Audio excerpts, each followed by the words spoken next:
అందరికీ నమస్కారాలండి. ఈరోజు 41వ authority meeting, Amaravati authority meeting ఈరోజు ముఖ్యమంత్రి గారి యొక్క ఆధ్వర్యంలో జరిగింది. దీంట్లో మీకు అందరికీ తెలిసిందే 2014-19 నుంచి అమరావతి సిటీ, క్యాపిటల్ సిటీ 217 చదరపు కిలోమీటర్లు ఏదైతే డిజైన్ చేసామో దానికి సంబంధించిన ట్రంక్ రోడ్స్ కానీ, అంటే మేజర్ రోడ్స్, అదేవిధంగా లేఅవుట్ రోడ్స్ కానీ, అదేవిధంగా బిల్డింగ్స్, అధికారుల కోసం బిల్డింగ్స్ కానీ, మరియు అడ్మినిస్ట్రేటివ్ బిల్డింగ్స్ కానీ టెండర్ పిలవటం. గత 5 సంవత్సరాల్లో గత ప్రభుత్వం పూర్తిగా 3 ముక్కలు ఆటాడి రాజధానిని నిర్వహణ చేసింది. దానికి మళ్ళీ యాక్చువల్గా ఏంటంటే ఈ 6 నెలల్లో దానికి ఉన్న అనేక లీగల్ ఇష్యూస్ అన్నింటి పరిశీలి చేసి వాటన్నిటి కమిటీలు వేసి కమిటీల మీద డెసిషన్ తీసుకొని ఈరోజు అథారిటీలో కొన్ని రోడ్లకు, కొన్ని బిల్డింగ్స్కి యాక్చువల్గా ఈరోజు పర్మిషన్ తీసుకోవడం జరిగింది. ఇది 11,467 కోట్లకి, 11,467 కోట్లకి ఈరోజు అమరావతి క్యాపిటల్ సిటీ డెవలప్మెంట్లో వాటికి ఇవ్వడం జరిగింది. వీటిలో మెయిన్ ట్రంక్ రోడ్స్ ఏదైతే 360 కిలోమీటర్లు మెయిన్ రోడ్స్ని యాక్చువల్గా డిజైన్ చేయడం జరిగింది. అటువంటి రోడ్లకి ఈరోజు 2,498 కోట్లతో వాటిలో కొన్ని రోడ్లని వర్క్ స్టార్ట్ చేయడానికి యాక్చువల్గా ఈరోజు అథారిటీ పర్మిషన్ ఇచ్చింది. అదేవిధంగా ఫ్లడ్ మిటిగేషన్, ఏదైతే ఇక్కడ ఫ్లడ్ ప్రాబ్లం లేకుండా ఉండటానికి నెదర్లాండ్స్ వాళ్ళ దగ్గర ఆ రోజు డిజైన్ చేయించాము. వాళ్ళు ఇచ్చిన డిజైన్ ప్రకారం వర్క్ చేయడానికి 1,585 కోట్లతో పాలవాగు, కొండవీటి వాగు, గ్రావిటేషన్ కెనాల్ మరియు రిజర్వాయర్స్, 3 రిజర్వాయర్స్ని నిర్మించడానికి ఈరోజు అథారిటీ యాక్చువల్గా పర్మిషన్ ఇవ్వడం జరిగింది. అదేవిధంగా సిఆర్డిఏలో buildings, gazetted officers, non gazetted officers, అదేవిధంగా క్లాస్ 4 ఆఫీసర్సు, అదేవిధంగా all India service officers, secretaries, principal secretaries, వాళ్ళ యొక్క బిల్డింగ్స్కి యాక్చువల్గా ఈరోజు ఒక 3,523 కోట్లతో 3,523 కోట్లకి పర్మిషన్ ఇచ్చారు. అదేవిధంగా ఎల్పిఎస్ లేఅవుట్లలో రోడ్లు, అదర్ ఫెసిలిటీ ఇన్ఫ్రాస్ట్రక్చర్కి మరొక 3,859 కోట్లకి పర్మిషన్ ఇచ్చారు. ఇవన్నీ కూడా ప్రస్తుతం ఉన్న ఎస్ఎస్ఆర్ రేట్ ప్రకారం ఇంజనీర్లు ఎస్టిమేట్ చేయటం, దాన్ని ఈరోజు అథారిటీలో పెట్టడం, అథారిటీ కంప్లీట్గా యాక్సెప్ట్ చేసింది. వీటన్నిటి కూడా వెంటనే అధికారులు టెండర్లు పిలిచి బహుశా జనవరి నుంచి వీటి యొక్క వర్క్స్ టేకప్ చేయడం జరుగుతుంది.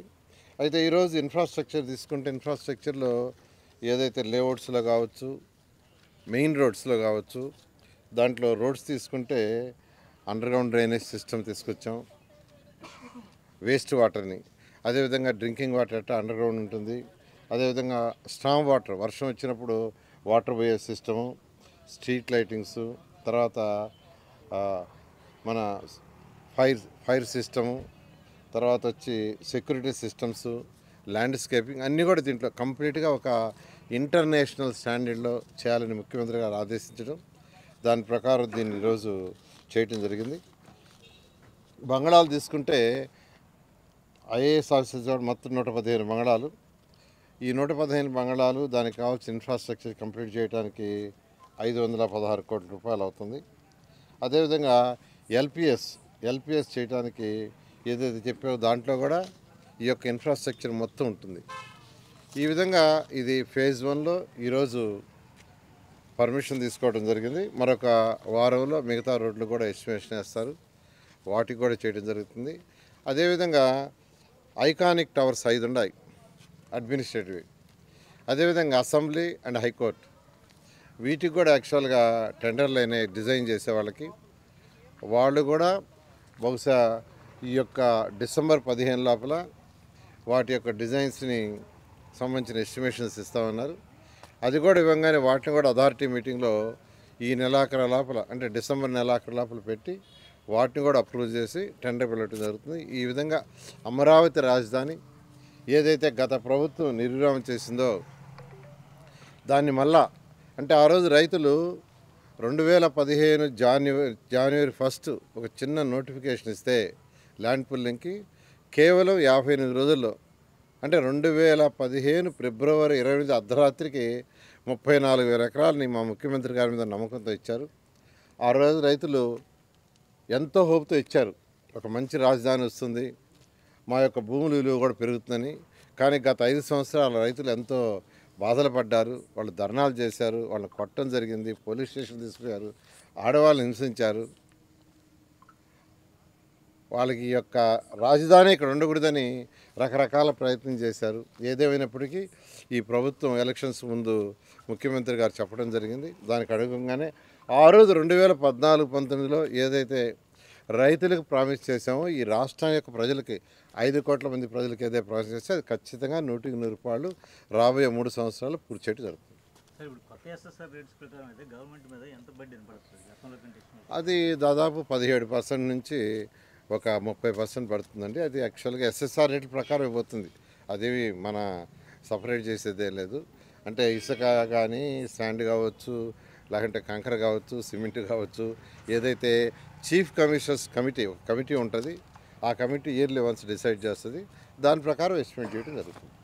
యాక్చువల్గా దానికి సంబంధించి 2 మీటింగులు గ్రూప్ ఆఫ్ మినిస్టర్స్ జరిగిందండి. ఫస్ట్ గ్రూప్ ఆఫ్ మినిస్టర్లో టోటల్ ల్యాండ్ ప్రజెంట్ అంతా అవైలబుల్ ఉంది, కమర్షియల్ కావచ్చు, రెసిడెన్షియల్ కావచ్చు, అవన్నీను. మన మీటింగ్లో యాక్చువల్గా కొన్ని డిసైడ్ చేశారు యాక్చువల్గా. అయితే వాటిని నెక్స్ట్ అథారిటీ మీటింగ్ తీసుకొచ్చి దాని ముందు తీసుకోవడం జరుగుతుంది. ఖచ్చితంగా అమరావతిలోకి రావడానికే రోడ్డు సరైనది లేదు అనేది బాగా అందరిలో నానుడు వినపడింది. ఇప్పుడు కూడా సిటీలో మీరు వచ్చి 6 నెలలు అవుతుంది, ఇప్పుడు కూడా ఒక రోడ్డు కూడా ఫామ్ చేయాలి.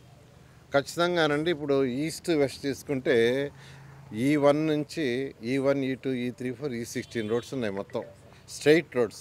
దాదాపు ప్రతి రోడ్డు 15 నుంచి 18 కిలోమీటర్ స్ట్రైట్ రోడ్స్, ఎక్కడ వంకరలు ఉండవు, ఈస్ట్ వెస్ట్. వీటిలో మెజారిటీ రోడ్ని నేషనల్ హైవే కలపాలనేది మాస్టర్ ప్లాను. అందుకని ఈ మధ్య యాక్చువల్గా లీ అనే కన్సల్టెంట్ పెట్టి మేము E5, E7, E9, E11, E13, E16 survey చేయించాము. అందులో 3 రోడ్లు నేషనల్ హైవే కలపడానికి చాలా సులువుగా ఉన్నాయి. అంటే ల్యాండ్ అక్విజిషన్ పెద్ద అవసరం లేదు. అందులో కొద్దిగా ఫారెస్ట్ ల్యాండ్ ఉంది, ఒక 20-25 ఎకరాలు. ఆ ఫారెస్ట్ ల్యాండ్ సర్వే కూడా పూర్తి చేశారు. దాన్ని 3 డేస్లో అప్లోడ్ చేస్తారు. ఇది ఆ ఫారెస్ట్ ల్యాండ్ పర్మిషన్ కోసంగా. అది చెన్నైలోనే పర్మిషన్ ఇస్తారు. వీలైనంత తొందరలో ఆ పర్మిషన్, అంటే ఒక 15 రోజుల్లో పర్మిషన్ వచ్చేది చూడమని అధికారులకు చెప్పాను. ఆ ల్యాండ్ పర్మిషన్ తీసుకొని ఇమీడియట్గా టెండర్ పిలిచి ఇమీడియట్గా ఆ 3 రోడ్లలో 2 రోడ్లకి టెండర్ పిలిచేస్తున్నాం, నేషనల్ హైవే కలిసేది. ఆ తర్వాత అంటే ఇప్పుడు ఏదైతే సీడ్ యాక్సెస్ ఉందో, కొద్దిగా ల్యాండ్ అక్విజిషన్ ప్రాబ్లం ఉంది యాక్చువల్గాను. కొంతమంది కోర్టులో పోయింటారు. అందువల్ల దాన్ని కూడా పరిశీలి చేస్తున్నారు. రైతులను ల్యాండ్ పుల్లింగ్కి రండి, తీసుకుంటాం, వేస్తామని. ఈ లోపల ఇది వచ్చే లోపల, అంటే seed access road national highway కలిపే లోపల మనకు ఆ 2 రోడ్లు ఏదైతే సులువుగా ఉన్నాయో దాన్ని ఇమీడియట్గా పిలిచి చేయడం జరుగుతుంది. కరకట్టు రోడ్డు యాక్చువల్గా 2014-19లో 4 లైన్కి డిజైన్ చేసామండి, 4 లైన్కి.